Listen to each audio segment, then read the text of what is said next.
Hello mga mi, another galing-galingan luto series. So ngayon, mangungutang muna tayo ng lumot kay Ate Rachel. Yan, ganyan ang ginawa ko. Gayat na siya bago ko siya iuwi. Nilagyan ko siya ng paminta at magic sarap. Linis na yan para yung lansa niya ay hindi lumasa. And then, lalagyan natin siya ng itlog.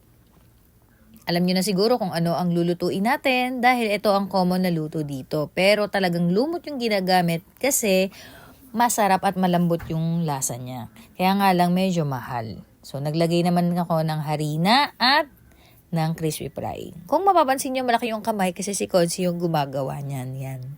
Kasi hindi ako marunong magluto. Nilagay niya yan sa harina, tapos isi-set aside.